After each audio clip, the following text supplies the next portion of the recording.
I'm just going to do a random conversation right now. And you can tell us about shopping carts. Yeah. We saw this older couple, and they were carrying like, what, 50 bags? No, they each had 2 bags. No way, they had more than 2 but bags. It just that it looked uncomfortable. And It it's looked hot ridiculous. out today, and they just came from the store having to wear the mask. Yeah, we're going to the store. Speaking of store. They were in their maybe late 70s, early Sure. 80s. And it just dawned on me that why don't they have a shopping cart? That shopping carts are a thing. Because, you know. But then I realized that a lot of people don't use them. And you don't mean shopping carts like in the grocery store. You mean the kind that collapse that everybody. Yeah, the foldable shopping Yeah. carts. When I was a kid, every household had one because, well, I grew Sometimes up in Manhattan. more than one. Yeah. So everywhere you went, you pretty much walked. My parents, oh, thank you. My parents didn't have a car. Yeah, nobody had a car in Manhattan back then. It was like ridiculous. no, people did have cars. But yeah, if you lived in a building with parking. My dad was a cab driver. But if you had to park on the street, no way. We have our own park on the street experiences where we used to get a ticket once a week. When I was a kid, no, it's not like today where every household has a car. No, but in Manhattan we're talking about. Well, in Manhattan, whatever. You just want to start an argument or something. No, not really. So whatever. But we had a shopping cart because when we walked to the store, that's where your groceries went when you brought them home. Yes. In this foldable shopping cart. Exactly. And when you went to the wheels. grocery store, at the end of the store shopping cart, there were 2 hooks. Yep. For you to hang your cart on the end of the shopping cart. So if you ever see a really old shopping cart somewhere and it has the hooks on it, that's what the hooks were for. So people can hang up their shopping. Well, no, everybody's little shopping carts now to. No, yeah, because nobody does it anymore. Yeah. I mean, I suppose you could bring hooks if you want to do it. There they are. Yeah, carrying them. See, it's not 50 bags. It's like 50 bags. You know what? I saw a purse. You know. Yeah, exactly. They're the perfect candidates for a shopping cart. If I knew them. Cart. I know they're expensive now. I think they're like $30. But if I knew those people, I'd give them one. I would give them one. I'd be like, here you go. In fact, if I had one in the car right now, I mean, I'd just pull over and give them a shopping cart. Maybe it's exercise for them. That's not exercise. That is not exercise. If you got like bottles of milk or juice or things like that, that's heavy. I mean, if you're walking home and doing curls with the milk in the bottle of water or something like that, but they're not doing that. But you're getting more exercise by carrying more weight and walking. There's good kinds of exercise and there's bad kinds of exercise. That's not bad exercise. It's bad for your back, your arms, your shoulders. It's like, hey, you need some exercise. Carry this big rock around. You know, it's like, that's not good exercise. You know, you jog, you walk upstairs. You know, you do some light dumbbell work. Carrying a big rock. That's what they say. They're only carrying rocks. Carry bottles of water in each hand and then just move literally it's like they are carrying rocks right now in plastic bags because that's what it is. It's not exercise. See, this guy doesn't need a shopping cart. He's in shape. Yeah, but he only has one bag. Exactly. That would be ridiculous. That's how guys shop. They go to get what they need now, and that's it. Yeah. That's like, I don't have time to look at everything. He just went and bought his lunch. Yeah, no, probably his wife sent him. You know? I need sugar. They went down a one-way street. That's the post office. You know, I don't want to say anything bad about the post office. No. They're taking it hard right now. And the workers at our post office are getting tortured. Yes. People are not nice to them. It's not just that. What happens is the post office and the company itself is not nice to the workers. It's like they're cutting back on the workers. No overtime. Because where we live, they have these little weird hours. Main post office, like on a main street. No help. But then throughout the neighborhood, they might have these like little satellite post offices. Yes. I think we only have one. They understaff them. We have the little post office by us, and then the big post office on the other side of town. Yeah. But what happens is they're understaffing them. Yes. Where they only have one person working the whole post office, which means they have to sort the P.O. box mail themselves. Yeah. They have to take care of the customers themselves. And it's like, and then if they're a little slow, they got these nasty ass customers yelling at them like it's their fault that, you know, there's such a line. Yeah. Like, how come, why don't you get help? It's not up to them to get help. It's up to their superiors to say, okay, this post office needs at least one more person. Everybody just pull right through. Yeah. There was when COVID first, they started making the closures and stuff. Yep. wasn't that when they had sent a girl over to the post office? No, it was before that. And all she did was... Clean.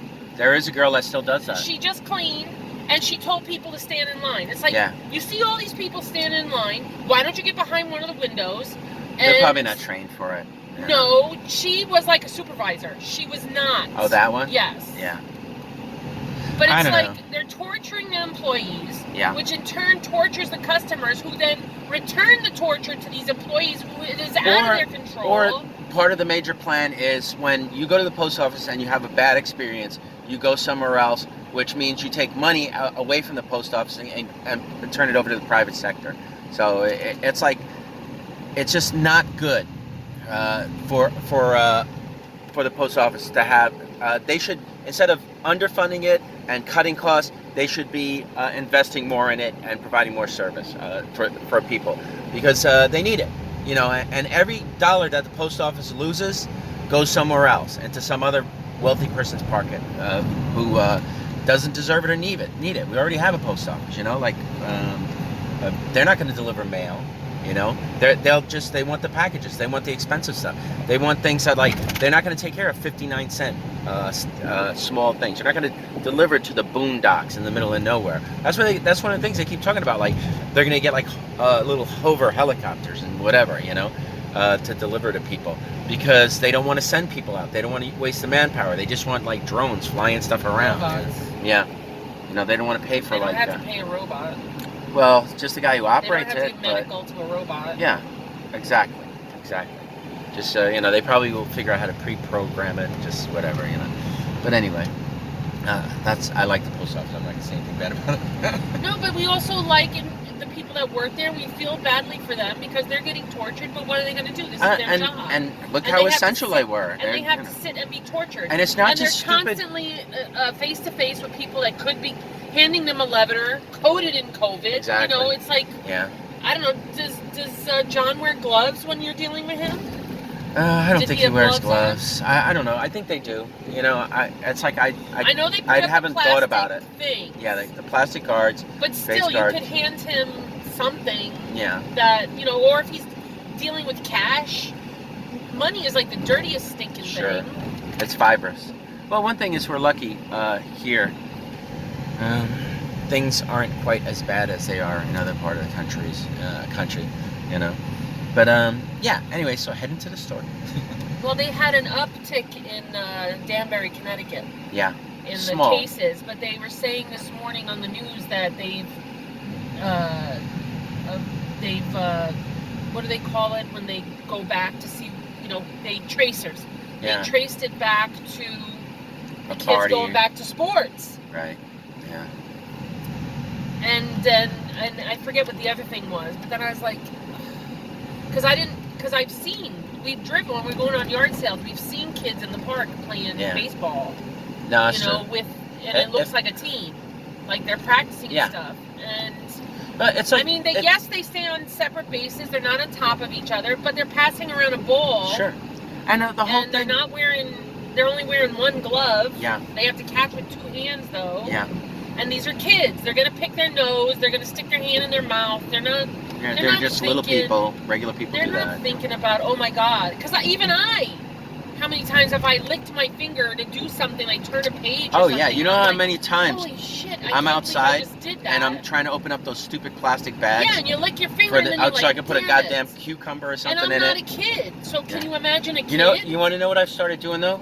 I just touch something wet, like, or that with condensation on it. When I go into the store and I bring my hand No, wipe, I'm talking about like the cucumber. I'll touch the cucumber. Yeah. I bring my hand wipe and I just touch my hand wipe and I open the bag. But about the post office. But it's taken me a while to get to that point to remember to do that. No, because now you have to make a conscious effort. You know, it's like it's the kind of thing that you used to just not have to think about. Now you got to think about it. It's more stuff you got to think about. You know, more stuff that's rolling around in your head that you're gonna forget. They're not. Most people, it's like some kids might. Yeah. Because like there are I met one of the parents that I cross. Yeah. And he was saying how his son was really nervous. He didn't want to go back. So because he's afraid of catching it. Sure. So there are going to probably be some kids that are going to try and be, aware. But again, they're kids, and Yeah, I know. they might not always, Yeah, I was gonna say about the post office. If anybody wants to know, oh, we're going to 7-Eleven. Yeah. If anybody wants to know what's going on with the post office, look, Google "starving the beast." It's a real thing. You know what starving the beast is? No. I thought I told you. It's where government things that run well are underfunded, so they don't run well, and then the private market has a reason. People become dissatisfied, and and that government function can become privatized, or there's a transition where it becomes partially privatized because then people think they can get better service from a not government funded thing. All right, you know what? I'm going to call AJ. I'll see if you want anything from 7-Eleven. I'm out of here.